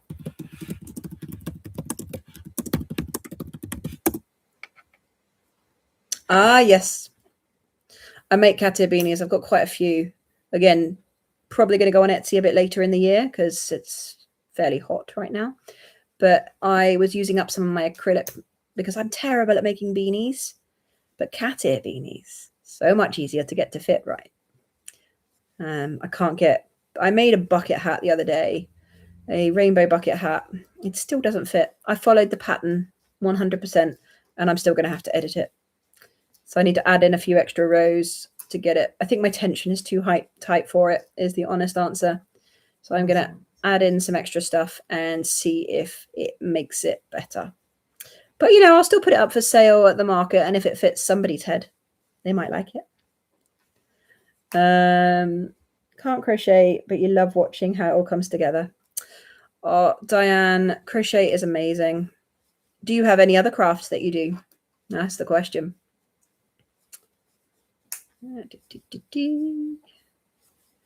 I love how it comes together as well.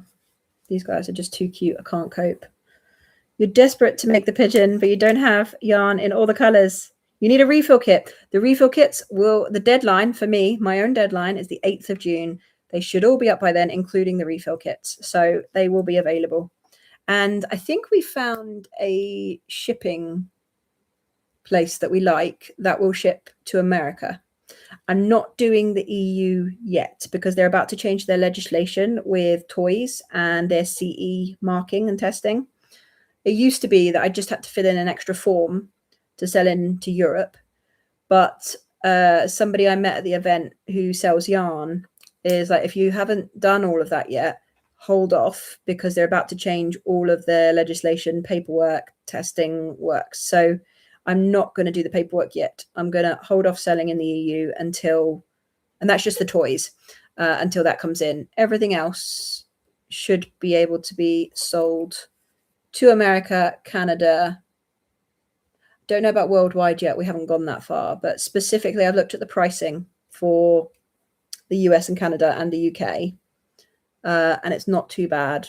So yeah, shipping will be reflected, unfortunately, in the postage and packaging, but it shouldn't be too bad. We're figuring it out. We are figuring it out. UK, hopefully, should be a piece of cake. So it depends on where you are, Fiona, but the refill kit should be available as well. And I love the fact that you can just buy a refill kit and you don't have to buy a ball of every color of wool, because there are 5, well, there's 6 pieces of yarn or 6 types of yarn that go into one pigeon. So yeah, I wanted to make it a bit more accessible to everyone, which is great. You're crocheting some little flat fishes to put on clothespins for a charity event. Oh, they're really cute. I tried making a fish. Mm. Hated the pattern I used. I think the pattern was lovely. There's nothing wrong with the pattern. The problem is anything that starts with like 3 single crochets or 4 single crochets in a magic ring and then just single crochets out for a little bit, you turning it the right way. Oh, I hate it so much.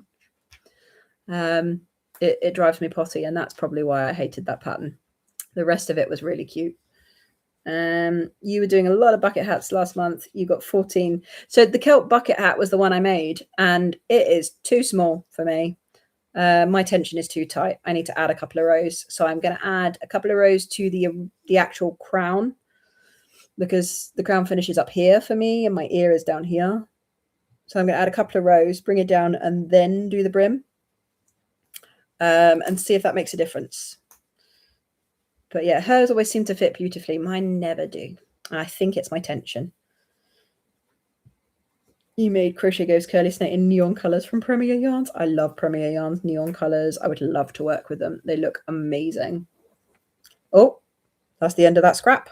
Now coming to the end.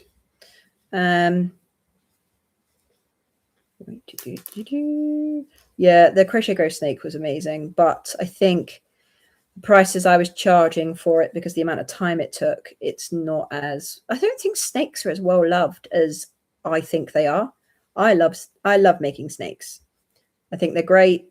They're fun to do. They're easy, but they don't sell as well.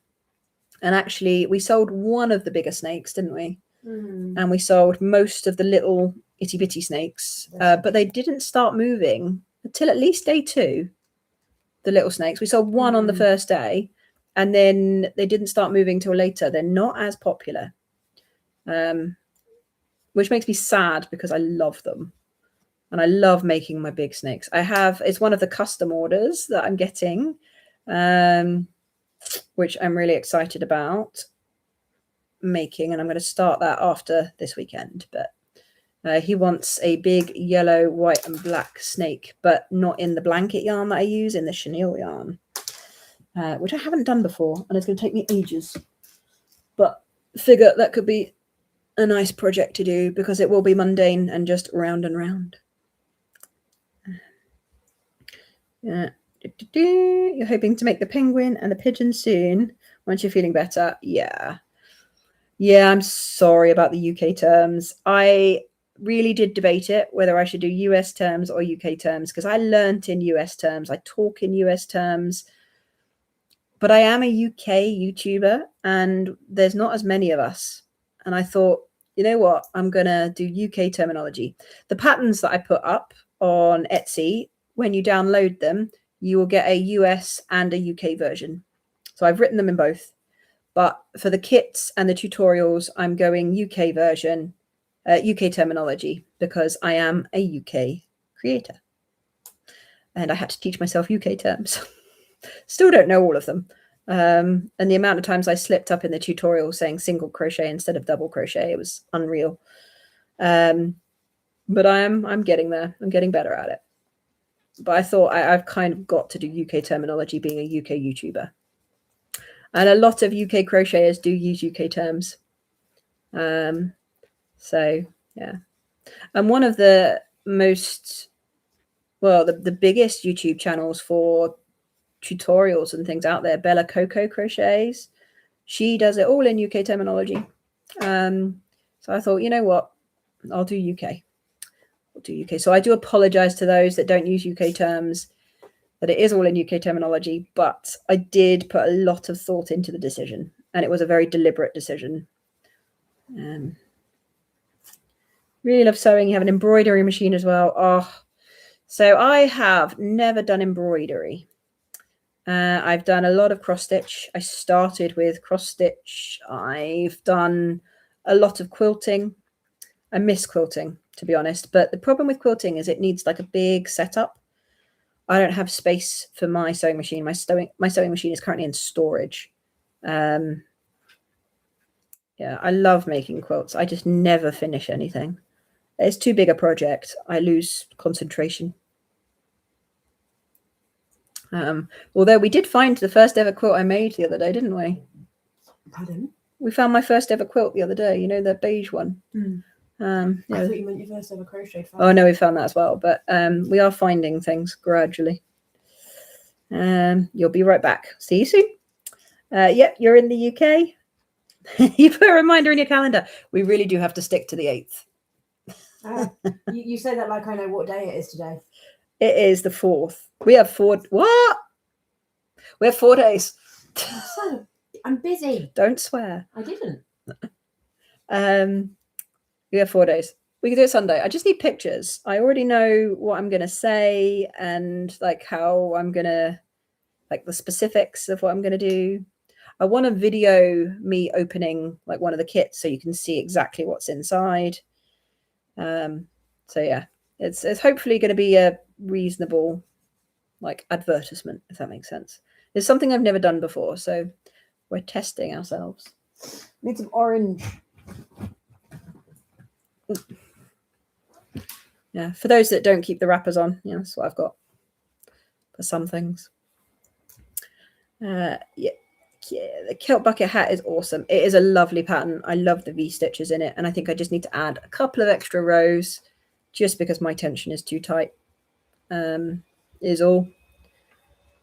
You're in the UK, yay! Yeah, I can't wait to visit America. My other half is already prepared with an extra suitcase for yarn, and she knows we're going to be going to all of the stores that sell yarn. I'm delighted to go to Michael's. She's quite excited about Michael's, to be honest. I love Walmart. You know how I feel about Walmart. Apparently in Walmart, they have an Oreo aisle. Is that correct? They did. I need to know about this. They did in the one I went to. So I don't know if you can hear her. We're having a weird conversation on the background. She's been to the US. I have not. And she went for a period of time. So she got quite used to a lot of things. And has told me all the good things. And I am a big believer in bigger is always better. So the idea of being in the US fills me with joy from a supermarket perspective. Yeah.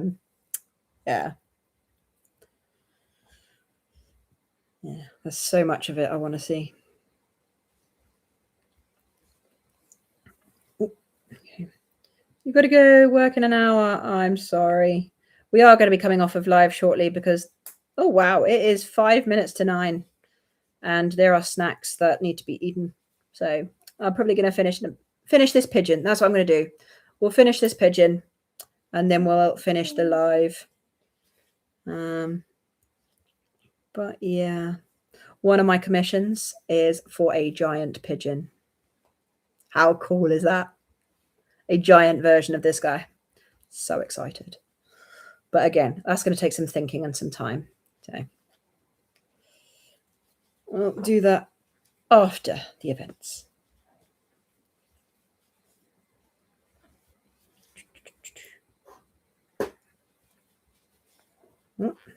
What's everybody got planned for this weekend? I know that some of you have got events. Is anyone planning on visiting any events? I've gone wrong. Why have I gone wrong? How have I gone wrong? Have I been talking too much? Yeah, I increased instead of decreased. There we go. Right. Does anyone do that? Increase instead of decrease? The amount of times I do that is unreal. There.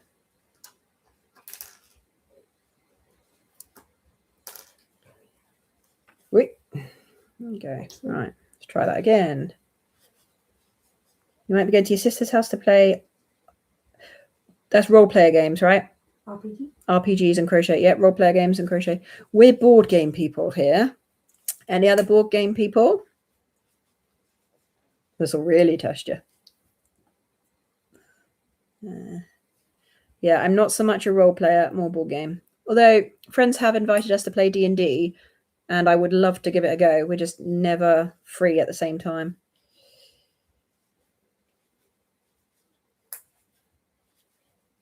You love Monopoly?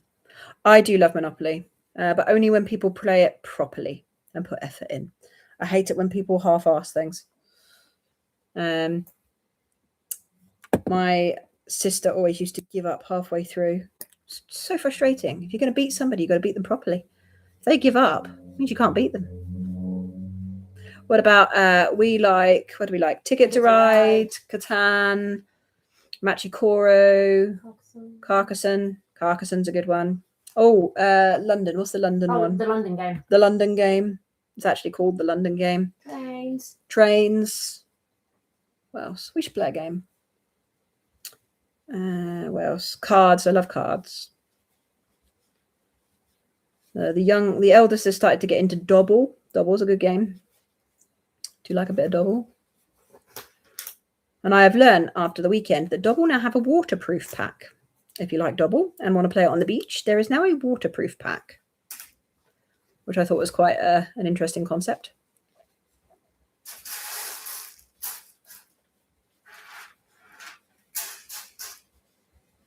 Thinking of doing some batch cooking. Oh, pies, pizzas, and freezer meals. Yum. We are absolutely terrible for meal planning. True. For some reason, just cannot get our brain around it. I'm hoping, because we are going to get a new kitchen. We bought the kitchen. We're just waiting for the builder to move on from the garden to the kitchen. Thank you for reminding me. Do you need to move the kitchen delivery? Oh, dear God. How close was that? Oh, not that close, but if I do it now, I've done it. Yeah, no, we purchased the kitchen units. We just need to, to have the kitchen done, which I'm dreading. But at the moment, we're living without a cooker. We don't have a dishwasher, and we're used to a dishwasher. So I think it's harder when you're used to something. And the kitchen is just dark, dingy, and horrible. And it's been put in very weirdly.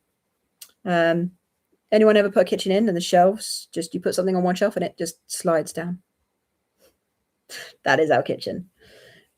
Watching from Canada. If I'm going to the USA, go to Hobby Lobby. It's cheaper than Michael's and the yarn is 30% off every second week. I need to make sure I'm on the right week. I know about that 30% off. And they do Crafter's Secret Cotton, which I really want to try. And a few other yarns. But I will also be going to Michael's. I'm going to everywhere. I have to go to everywhere. Need to try it all. Mandatory. I'm gutted that Joann's is not a thing anymore. I would have loved to have gone to Joann's. I was sad for you guys when Joann's closed. How much can I bring to the UK from the US because of the taxes? Honestly, not a clue. Hadn't looked into it that far. We're just going to figure it out. Probably not going to take the amount that you're thinking to need to pay lots of tax. Probably some in the suitcase, but yeah, we'll see. We will see, because the cost of a suitcase itself to get it into the UK is a nightmare. Super expensive. But I was thinking about posting myself some yarn, so buy it in the US and then post it to myself. Yeah, but I just want to go and see it and touch it and experience it, shall we say? Because the yarn stores here, they're either beautiful, lovely little yarn boutiques sort of run by individual people, which are amazing, or it's Hobbycraft, but Hobbycraft yarn is not the yarn I can buy to make my toys. They don't test any of their yarns. They don't have any of the certification. But I do buy yarn from Hobbycraft. And then we've got yarn in like various random shops, but you only have a couple of types, a couple of skeins, and it's not anything fancy, really. Yeah, I don't get excited to go to a yarn store, but actually I could still muster up some excitement to go to Hobbycraft. Right, I'm going to put the eyes in the right place this time. All right. Get my beak right. Hi, Sharon. Coastal Crochet went to Florida and visited them all, and she filmed it all. She bought something like 49 skeins home. Yeah, backpack bags is the way to go. I also want to go to is it Hobby? Is it in was it Denmark, Netherlands? They have an actual store for Hobby as well, and that looks amazing. Amora filmed herself visiting there, and I would love to visit. I think that'd be so cool. And yeah, of course I will film if I go. Absolutely. But that will be a little way off because it's a long flight for the family. And the chances of us being able to get out there without the kids are zero. To do this weekend, we had to send one child to one person, another child to another person, and then a dog to a completely separate person. I had to have 3 forms of childcare for this weekend alone. It's not particularly practical to do on a regular basis or for a long period of time. But yeah. You're going to suggest posting it? Yeah, I thought about that. I thought about, posting and backpack bags, because I won't want to wait until the postage gets there. You'd love to be able to go to Hirschner's. Yep, Hirschner's is on the list. Don't know where they are though, so I'd need to look it up before I planned my flights to make sure that wherever we were going had all of these places that I could actually visit. Hungry for Hobby. Oh, if it's Hungary, we could visit Shusha. Oh no, she's in Germany now. I was about to say, I didn't. Friend of mine is Hungarian, but she lives in Germany. No. What, she live in Switzerland? Oh, she lives in Switzerland now. She speaks German in Switzerland. No, wait, hang on a minute. I can't remember. She speaks a lot of languages and lives in a lot of different places, and I get very confused. You have 3 littles myself, and you get it. Yeah, we've taken them abroad. We've gone abroad every year. We're not going this year because of finances and spending a lot of money on the house. So we cannot afford what we call our bigger holiday this year. I'm not afraid to take kids abroad or on long flights. It's more the cost of it as well. Like, it's really expensive. And we just not there yet. We don't have that kind of financial freedom. And to be honest, my kids are happy in the park. So we go for us, we don't go for them. But when we go for us, we try and get somewhere that's going to make our lives easier. So it's usually a very child-friendly place that we go to. We pick somewhere that's got loads of activities and things to keep people entertained, because then we get a little bit more of a relax. But yeah, people that take kids abroad when they're this little, you're not going abroad for the kids. You're going abroad for yourself. But yeah, they love it. It's a lovely experience. And we usually do an all-inclusive, but we get the buses. We go somewhere where there's lots of bus routes and trains and things we can go and explore. So yeah, but you get cooked for 2 weeks, which is quite nice. I told you, next year. My other half is being teased with travel companies sending her adverts every time we talk about holidays. TUI sends us a load of adverts. It's like they can listen to us. Hirschner's retail stores in Stevens Point, WI. Is that Wisconsin? Yeah, it's Wisconsin. Okay. And where is Wisconsin in the US? Like, which bit am I looking at? Is it like up here? In the middle? Middle and up. Is it middle and up idea. or middle and center? My US anatomy is okay. UK anatomy is also not great, to be fair. It's not geography for me, it's anatomy. It's right next to Michigan. I should know. Next to Michigan. You should. You've been to Michigan. I know. It's the other side of the Great Lake. Eat in the cafe. It's okay to eat in the cafe. Noted. But so if it's near Michigan and I wanted to go to New York and Philadelphia, so I flew. We could fly. You could get domestic flights, right? Yeah, and I flew into New York, flew over to Detroit and back again. Right, so it's completely doable. I mean, you'd have to fly probably to Milwaukee. But she's already planning our US trip based on the yarn stores I want to visit. Is she great? I don't care. I want to go abroad. So if it means... I don't know if they can hear you, so you either have to speak up or speak quietly. You're talking to me. All right. This pigeon is coming along. He is chunky. So the likelihood is I will probably be going live Sunday as well, if anyone is up for joining. Portsmouth will be over and I'm not going to relax, but I can ease up a little bit on market prep and try and come up with some fun things to finish. I want to make some specific Pride items for London Pride. I want to look at the rainbow and look at the flags and see what I can do. I also want to make myself an outfit. I don't know if I'm going to get round to it, but yeah. You can hear Doctor's wife fine. I'll take that. You're being heard. Cool. She loves to plan a trip, which is great because I hate planning the trip. I don't mind getting to the area and then figuring it out from there. That's how I travel. A Pride teddy bear. I've seen a pattern. So the pattern that I use for the zebra, I've seen a rainbow version of him. And I'm like, I like that. I think that's cute. I don't actually have any teddy bears tested. I've never done a teddy bear. Never made one. So maybe that should be on the list for next year to test a teddy bear. But yeah, I can make any pattern I've got rainbow. I can change all of the colors. I can make them Pride specific. I've got my little octos, which I was going to make one on live, but never actually got around to it. But oh, that's part of one. So this is my bisexual Pride octo started. I'll finish that next. And I've got like a whole array of little Pride octos. But yeah, we've actually taken some ear warmers this weekend as well, because I've got some Pride ear warmers, but I've also got some like rainbow, brightly coloured ones, all that meet the feel of Pride. Yeah, I really like Prides. Everybody's so happy.